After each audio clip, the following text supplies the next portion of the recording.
strength and condition. This is stuff that I got from a guy called Mark Ripito, and these are really the only people that I've heard talk about strength and conditioning in this way. People might be doing it this way, but they've not necessarily thought about it in any real fashion. They might be, they've kind of lucked upon a good way to do it rather than um, actually starting from first principles and building up a system from then. Uh, he describes this as his two-factor model of sports performance. We'll get into that in a minute. The two factors are, but yeah, so we'll, but that's the thrust. I want to make sure that everything I do with you guys is built on a foundation of logic, reason. It's not just because.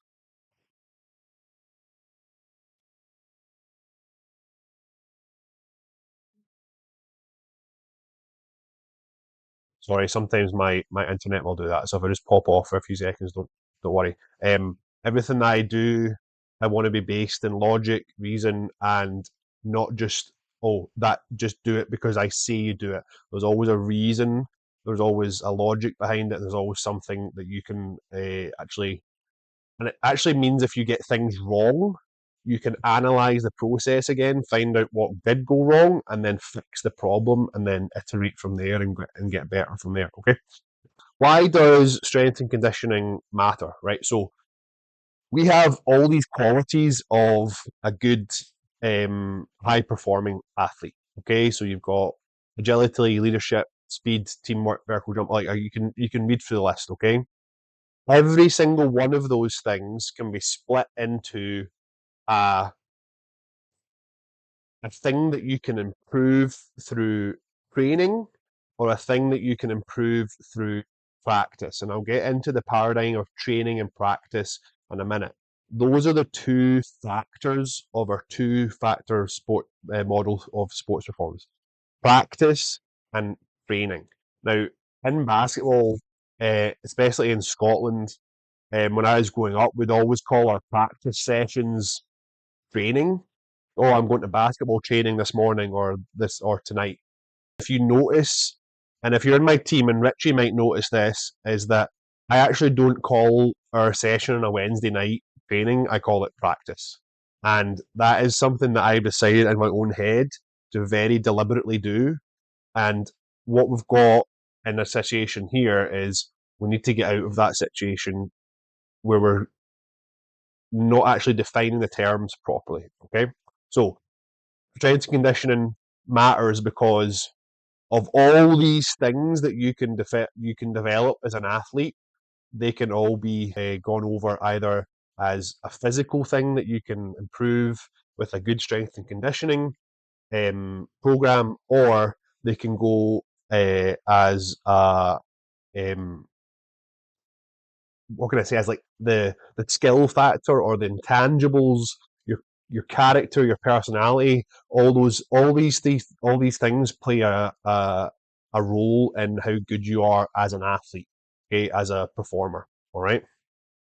In terms of all the things we can focus on, of all that huge list of things we can focus on, part of my job and my focus in getting education across is the strength and the conditioning part. Okay, so strength is an excellent example of a physical characteristic that drives improvement in athletic parameters. So being stronger gets you better at everything.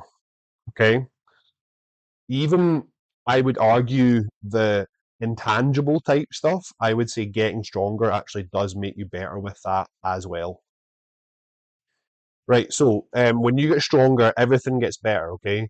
The the your power production, your ability to produce force against an external object, your actual endurance gets better when you get stronger because it means that you have a lower percentage of your maximum effort needs to be put per like per stride if you're running or per stroke if you're on the bike or on a rower or something along those lines. So that is uh, Also, the coordination that you have within your own body gets better because you get better at arranging your body into patterns that you've got stronger.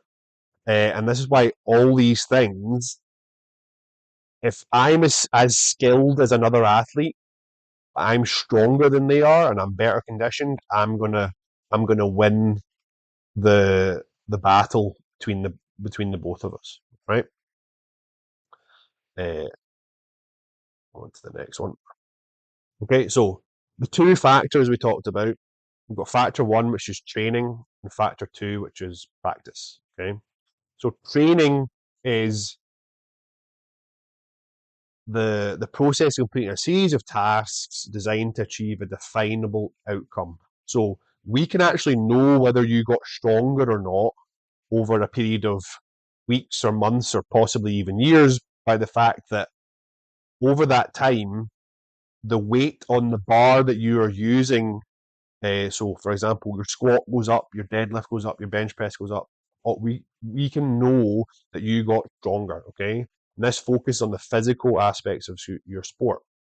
Uh, what are you needing to be stronger? Or you need what are you deficient in that aspect of things? And then you've got factor two, which is your practice. So this is your on court or your film sessions that you're doing with your coach, and their thrust is to get you better at the sport. Now that is a little bit more like that's a bit of it's not as tangible. It's not as it's not as definable as whether you got stronger or not. I mean, you could use statistics and analysis to prove whether you got, but none of us are at that level where we actually can do that. But the crude part being, um, you could become 4 times as good a player and go from scoring 2 points a game to scoring 8 points a game, but if that's the only metric you've got is points per game, it's not exactly because you can still like it's not about you, it's about the team performance. Okay, so the ability for those things to not be as definable in terms of practice. I mean, you could track every shot you do in practice. You could do all those things, but that there's a whole load of other things that come in with that. Whereas your training is very, very controllable. You will know whether you got stronger or not because you lifted more weight than you did last time in the gym. And when you're a novice, when you first start out doing this stuff, you can add weight to the bar pretty much every time that you're going. Okay. Um, there's also a thought of um, a kind of aspect of this that is when you are doing enough practice of your sport, you actually don't need to do much of the strength and conditioning. You don't need to do much of the conditioning part of the the drill. Like if you were like a football player, you would be doing your practices a couple of times a week. Your conditioning would come for your games would come from your practices because it's very, very, very specific to that thing. Whereas training is general in terms of we're just trying to make you generally stronger.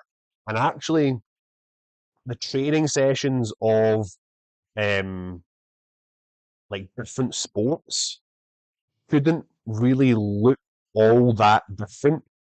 They should be still focusing on the same physical aspects. Now, the it will depend on uh, what the demands of the sport are. For example, um, the darts player doesn't need to be as strong as a rugby player, but I would argue that a darts player would still benefit in terms of the performance of having like a stronger squat, a stronger deadlift, a stronger bench press, and a stronger overhead press in terms of how fit and strong they are. Right? Obviously, a darts player, the kind of classic idea we have that is like they're drinking beer in between their sets. They're doing all that kind of stuff. So, like how an athlete performs in their sport actually doesn't really bear that much like significance on what they do in the gym. Certainly for like 90% of the stuff, that last 10% might be uh, like, for example, I wouldn't be having a dart like a snooker player or a darts player doing loads of plyometrics, whereas I might have a volleyball player or a basketball player or someone who where that like jumping and being explosive is something they want to be doing a lot of. I might have them do some plyometrics, but most of their movement patterns with the ball are going to be coming in the practice sessions when they're shooting, dribbling, passing, uh, doing drills to take contact, doing all these things. All those motor patterns are going to be built up in practice, right? So that's the difference between training and practice. And when you combine those two things together, we start to flesh out what an athlete's weekly, monthly, in season, out season, or like, for example, an Olympic athlete, their training cycles of training and practice will be planned out for 4 years. Okay, you guys probably don't need to plan it out that far in advance. Probably having some strategies for in season, having plan for out of season, and then having probably like weekly or bi-weekly kind of schedules. So fitting around games and practice and things like that. That's probably about as far out as you guys need to go. Probably like 8 to 10 weeks out of kind of planning is probably as far as anyone needs to go in the Devils. Okay, so how do we get stronger?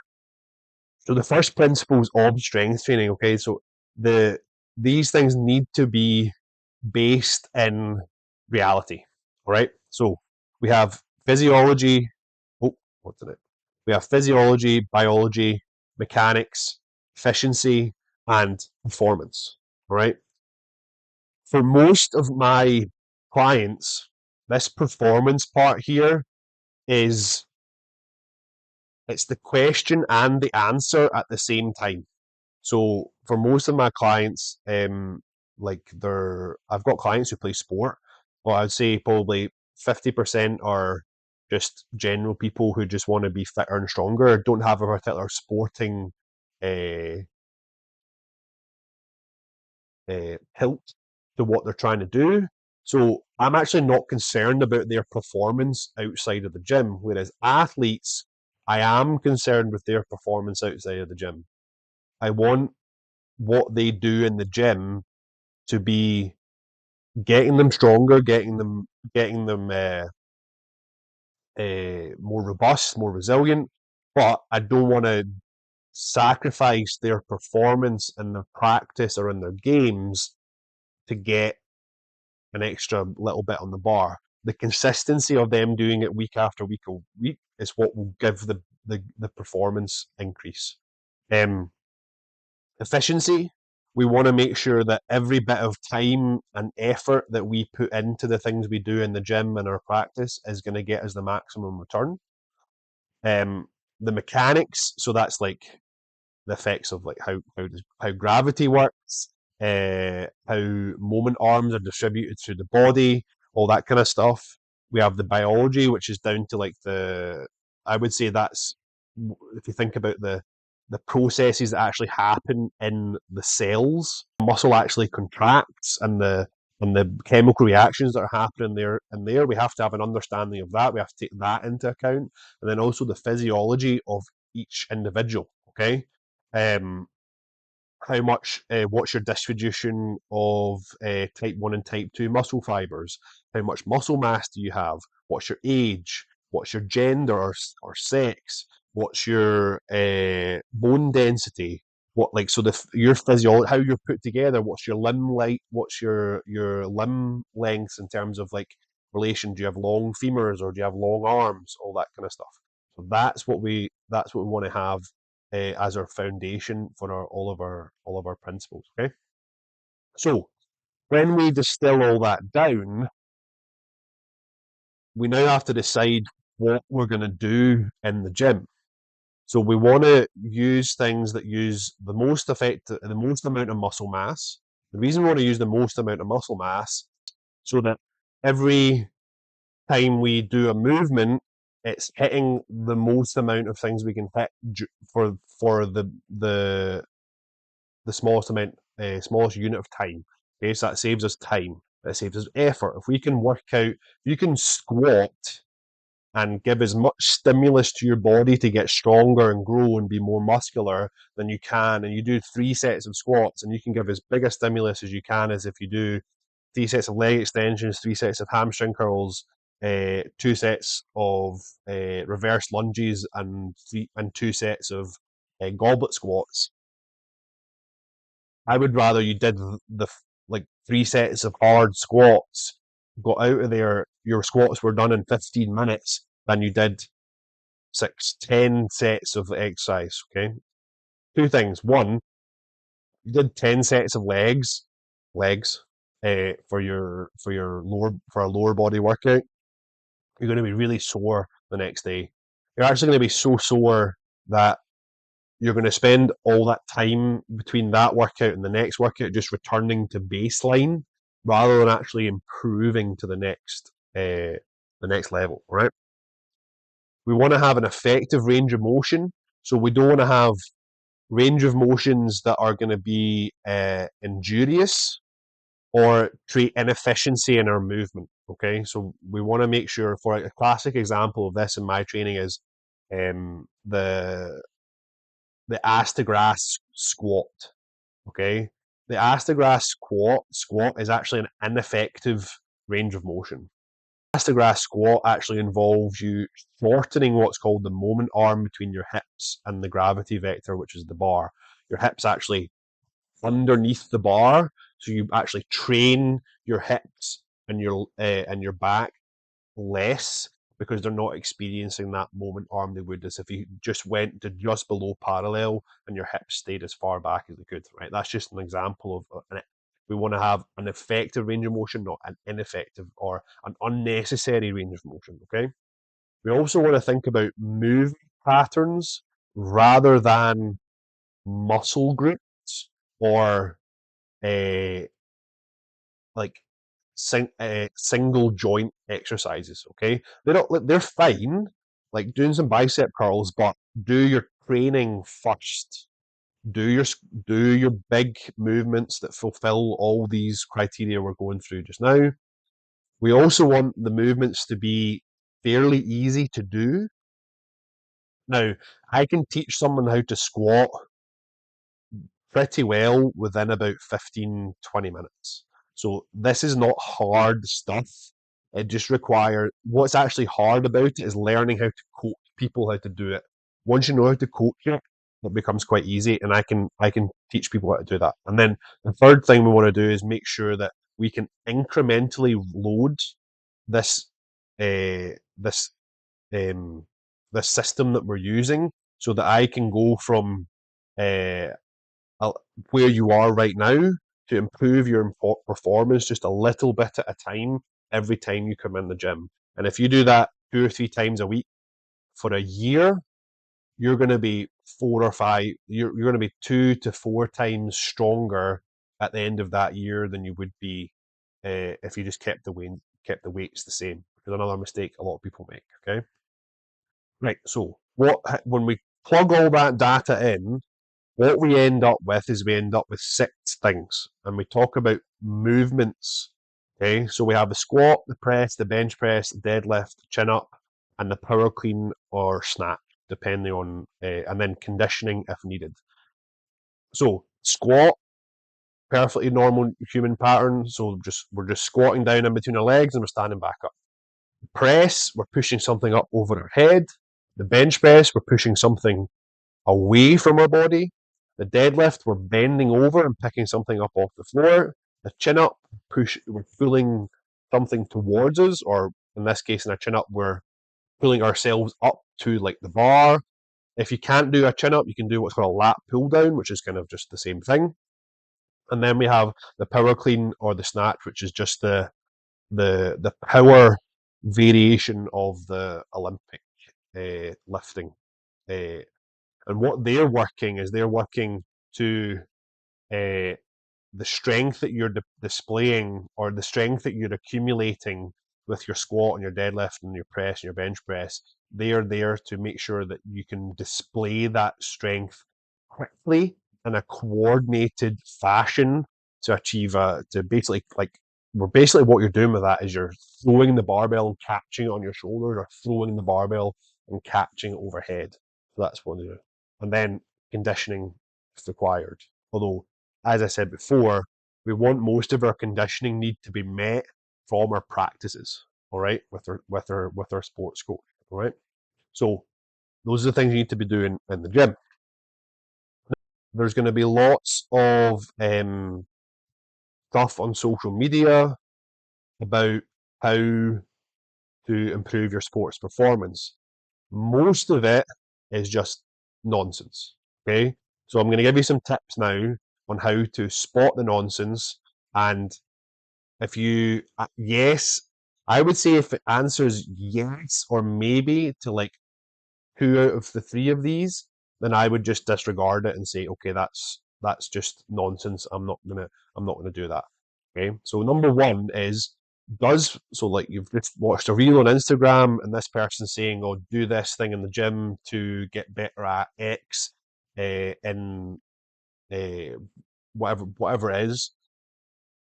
For basketball players, this can be quite um, take you down the wrong path, because you're going to start going, oh, for basketball, I need to be balanced. I'm jumping off one foot. So you'll see some guy on doing like a 1 foot, like a lunge on a Bosu ball with like a water bucket, like a thing filled with water, so that he's unstable. Okay. And he's saying, oh, this improves my basketball performance. Your work in the gym should not look like your sport. Okay, that's a really, really big red flag. If all that's happening there is a strength coach is trying to be a sports coach, and they're not very good at it. Leave the skill stuff. So, for example, it could be like ball handling drills, and then they've got like a band round their waist, and the coach is like pulling them back with the band, and they're dribbling 2 basketballs. That's absolute nonsense.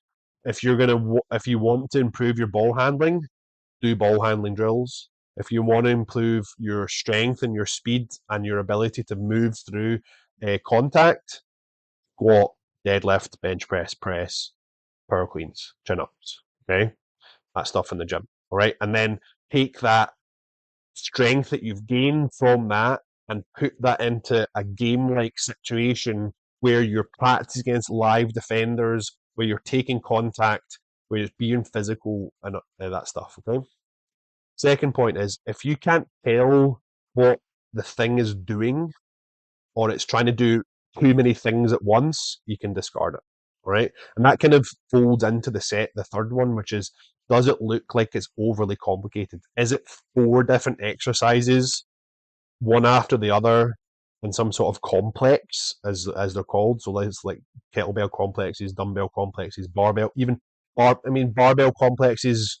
Okay, maybe if you're, but then you're getting very specific towards being an Olympic lifter at that point, and that level of specificity is not needed for you guys. Okay. I've realised I've probably been going for about half an hour. Right, equipment. I've probably been going for about half an hour, so whiz through this last couple of bits quite quickly. Equipment that you need for this is very minimal. You don't need a lot. You need a barbell, you need a rack and safeties, plates, bench, and then your personal like gym equipment. So that would be lifting shoes, a belt, wrist wraps, and straps. 2 different things. Chalk, and a suitable t-shirt and suitable shorts and socks and everything. Okay, and then for cardio, either a sled, which is like you put weight on, push it back and forth, a rower, or a treadmill. That's all. That's literally so 1, 2, 3, 4, 5. Like probably like what 6 things from the gym and 4 or 5 things to keep in your gym bag, and that's everything you need to do a really, really, really good and really effective um, strength and conditioning program. You do not need loads of fancy equipment. No machines really are necessary, other than maybe a lat pull down if you can't do a chin up. Even in that, you could do band assisted chin ups if you need it. So a band's a lot cheaper than a lat pull down machine. But yeah, the equipment you need for that is very minimal. All right. The other factor of this is your environment. So the support network you're in, the food environment. So I'll do another presentation on kind of like chat about food, and then also the training environment. So have you got a good training partner? Have you got a gym that's well equipped and clean and open when you need it to be and close, all that kind of stuff. So these are all things you have to think about in terms of having a successful strength and conditioning program, right? That's all I've got to say on that. I don't want to take up too much of your time, guys. Um, the Q&A part will begin now. Does anyone put any questions in the chat? Nothing just yet. If you've got any questions, well, the first question is Ray Lee here? Ray Lee is here. Ray Lee, do you mind if I share what you asked? I've been focusing on getting stronger over the past 2 months by increasing the weights I lift during workouts, but I've noticed my shooting accuracy has dropped and it feels a bit off now. Since I'm spending more time strength training than shooting, do you have any tips on how I can keep my shot sharp without as much time on the court? Okay, right. That's a really good. That's like a strength and conditioning question and a coaching question, kind of in one. Right. The first thing I asked really was, I came back to her and emailed her, and I said like, what's your stress, your sleep, and your program look like? She sent me back her program. Really, you'll be able to tell me. I forgot to. I wanted to send you another follow up question, which was the workouts you sent to me. Is that you think you sent me 4 workouts? Is that you do them all 4 of them every week? Typing. Yes. Okay. Right. So the first thing that I noticed with Rayleigh's program is she's doing way too much. Um, the every workout that she sent to me had at least like each workout had at least 5 or 6 lifts per workout, and it was all kind of 8 to 10 repetitions. It was a lot of work to be doing while still trying to maintain basketball performance. So my first thing was she's maybe building up a level of fatigue. So how fatigue works is a model for this, which is stimulus fatigue model. Okay, what you want is with every exercise you get a stimulus, but you also get a, a fatigue cost. So you get a stimulus that is that's the signal to help improve strength or muscular endurance or whatever the aspect is, but you also get a fatigue, and you don't actually see that performance until that increased level of performance until the fatigue dissipates and your body can accumulate those over time, and then you see small increases, and then over a series of months you get a big increase.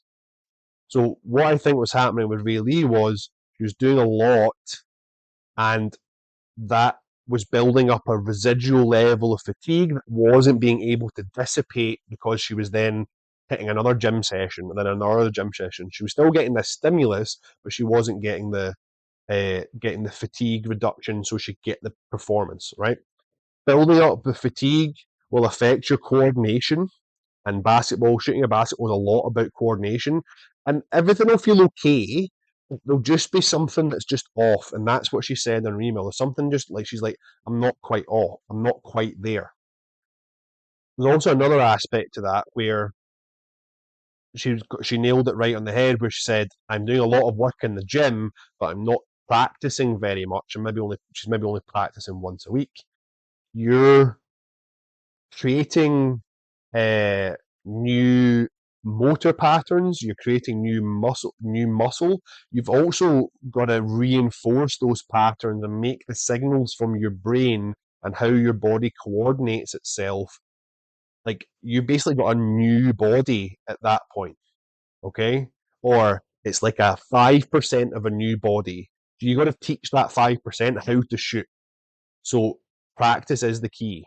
All right. So I would say um, if you can get into practice 15, 20 minutes early and just do form shooting, like kind of 4 to 8 feet away from the basket. Just form, get your timing, get your coordination. There's loads of good drills on that. You can ask, I think it's Patrick is the women's coach. Ask him for some drills on that. One I really like is called the boomer drill, where you slam the ball down on the floor and then you catch and shoot as it bounces back up. So that really does help. And then things like shooting off 1 foot very slowly, touching the ball on the floor, coming up off 1 foot, doing that, building all those coordination and things back up. That's what I would recommend for in terms of getting your shot accuracy back on that. Because if you actually think about how many times you're going to shoot in a basketball practice session, it's really not a lot. And professional basketball shooter, like a really good, like even like a kind of mid-level European standard um, professional basketball player who's like a good shooter will shoot 400 to 500 shots every day, and most of us are shooting maybe like 100 shots once a week. So we're like the discrepancy is from like 3,500 to 100. That's the kind of so yeah. So that's the that's the discrepancy there. I would say. Okay. The does that answer your does that answer your question? Really? Oh yes, just got it. Thank you for your guidance. Okay, good. Right. Does anyone else have any questions? You can unmute your mic if you just wanna ask. Turn your camera on if you want.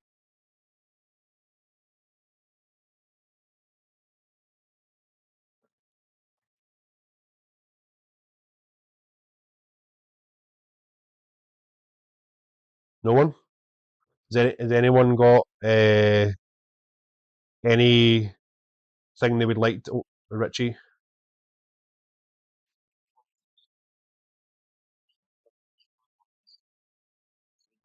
Yes. Mhm. Yeah. So that's a really good question. So what you want is your gym work to have as little interference with your practice and game performance as you can. So actually, what you want to do is your gym work, you want to do as long out from your practice or game as you can without allowing uh, the practice to interfere with the strength work, right? So if you think about it, the longest from your next session that you have is actually right after the session's just finished. So, but you just had a really sweaty session, you're probably tired, you're maybe uh, you've used up some muscle glycogen, your electrolytes are low, so maybe that right then isn't the best time to be doing a strength workout. So I would probably do your strength workouts the day after practice or the day after a game. That would be the perfect timing. Trying to get at least 2 or 3 of them in per week. If you have to do if your schedule is just in such a way that you have to do a strength workout, so say example you have a game on a Wednesday and you're like, oh, I've got no other time to fit my gym workout in other than Tuesday, then I would say you keep your loads to a relative effort of like a 6 out of 10. and you make sure that and that would probably involve you taking like kind of 15 to 20% off like your kind of maximal loads. So like your say your 5 rep max on your squat was 100 kilograms, you would probably do somewhere between 80 and 85. So say you're planning, say a normal workout for you was like, I'll do 4 sets of 5 at 100 kilograms on squat. Okay, I'm going to do the Tuesday before the game. That's the only time I can fit it in. I'll do 2 sets of 5, so I've halved the amount of work I'm doing, and I'll also take some weight off the bar. So I'll do 80, 85 instead of 100. That will mean that you still, that's like almost, the way you can think of that as like it's like a placeholder. It'll stop your strength sliding back. That's enough stimulus to keep your strength where it is. Now, maintenance of strength isn't really a thing, but over short periods of time, if you can just give little doses, it will help you. That kind of degradation of strength over a longer, it'll extend that curve out so it doesn't happen quite as steeply. And then you'd have your game on Wednesday, and then go in on Thursday and do a full workout that's actually going to give you enough of a stimulus to get there. Okay, that would be what I would recommend for that. So, and you could even just do uh, like one set of everything. So, the right, I'm going to do one set of squats, one set of presses or bench presses, and one set of deadlifts. Keep everything to a 6 out of 10, and then you'll actually probably find you feel really good and fresh the next morning because you've just had that neural drive, that stimulus actually helps you feel like really strong and connected to your body, and you'll actually have a good performance the next day. I would definitely recommend lifting light the day before, or even like if you've got a game at night, doing it in the morning. Just make sure you refuel, rehydrate, and don't have you're not rushing around and being all stressed out all day, and maybe even a nap in the afternoon if you can manage it. But none of us are professional athletes, so we maybe can't do that. Does that answer your question? Hope it does. Looking for some help on legs for jumps in basketball. Okay, so um, plyometric performance is a very the most you'll really see someone improve unless they're severely injured and there's actually something like there's a pathology going on that's preventing them from jumping. So, for example, some of you may have heard of Ben Patrick. He's the knees over toes guy. He classically says, "Oh my God, when I was 17, I had like a 12-inch vertical jump." Um, Basically, he had a 12-inch vertical jump because his knees were buggered. He didn't do the stuff that was required. So whether he played too much basketball or whatever. So improving your vertical jump. Remember we talked about efficiency of economy of time, and economy of effort. The amount of effort that is required for you to for per 1 inch of improvement in vertical jump is so much work. Whereas if you just got your squat from what it is now and you added 30, 40 kilograms to your squat, you did the work to do that. It's one, a much more dependable outcome, and two, it will probably get you all the jumping stuff, the extra jump height that you need. I mean, Cara, do you have like any injuries or something just now? Do you think there's something stopping you from jumping? Are you uh, are you like, is there something in particular you're worried about?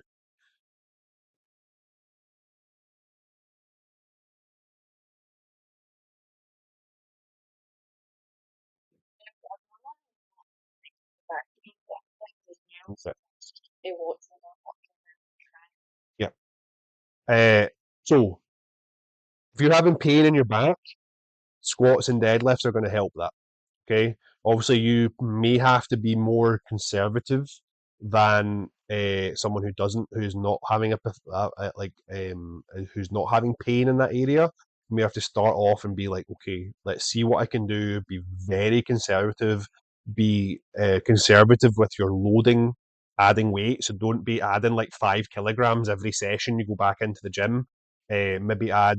Maybe keep the same weight for like a couple of sessions in a row and go, okay, yeah, I dealt fine with that. Let's add like 2.5. So go from like, let's say your squat started at 40, rather than for a for someone who didn't have any pathology, if their squat started, if they came in and saw me and did their first session and their squat was 3 sets of 5 at 40 kilograms, I'd probably be putting them to 45 and then the next session and then maybe 50 the next session after that, and then going down to smaller jumps after that. For you, squatting and deadlifting is going to be the key for you getting the pain relief from your back. Um, Obviously, that's dependent on like I'm assuming that's me making the assumption that your back is just kind of general low back pain, which is usually solved by getting stronger. It's not like you haven't been in a car wreck or anything, or like had like diagnosed with like scoliosis or something.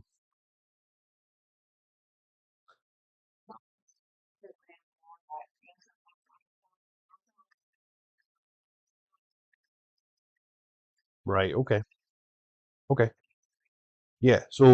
Um, so you would probably would have had whiplash with that.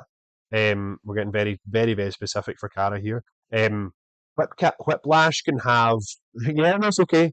Whiplash can have an effect. Like people just experience it mostly in the neck, but it can have an effect on your whole spine. Because it's like the whole thing of going forward. It's not like yes, your neck is where most of the movement is, but if you're in a car wreck, your head effectively becomes somewhere between 10 and 15 times heavier than it is, and that's how your body experiences that, and that can go all the way down your spine. So, like that could be something to do with it, but I can pretty much guarantee that you getting stronger will help it. Um, I've been in uh, 2 car crashes in the last kind of maybe like 6 years. I had a drunk driver hit me from behind, um, uh, and total my car. So obviously that's like a really big impact. And uh, I had mild whiplash. I genuinely believe if I hadn't been as strong as I am, I think it would have been a lot worse. Um, I couldn't have imagined what would happen if that had been like a wee old frail like pensioner in the car who'd been hit by that person. It was glad it was me that got hit because the consequences weren't that dire. And then I also had someone pull out in front of me, and I was like, I mean, the speed must have been about. They must have pulled out, and I was going at 30 that way, and they were maybe going at 20 that way. So the collision was about 50 miles an hour. That was quite severe. Like actually, like brained both my wrists. Had a really bad headache for like probably 4 or 5 days from whiplash. But being stronger helps everything. So how that comes back to like your bumps in your basketball. If you've got a sore back, that's going to be limiting how well you can transfer the force that you're generating from your legs all the way through your body and getting as much height as you can. So if you can solve that back problem and get your legs stronger by squats and deadlifts, then you're going to feel your jumping is going to be much more secure. You're going to feel better. You're going to feel stronger, and you're going to like. Yeah. So, um, don't focus on a plyometrics program tall until you've got your squat and your deadlift stronger from where they are now to like at least 40 or 50 kilograms on each of them. That would be the advice that I give you. Have you done any squats or deadlifts recently? Okay, so what's worrying you about that? You don't want to hurt your back again. Questions?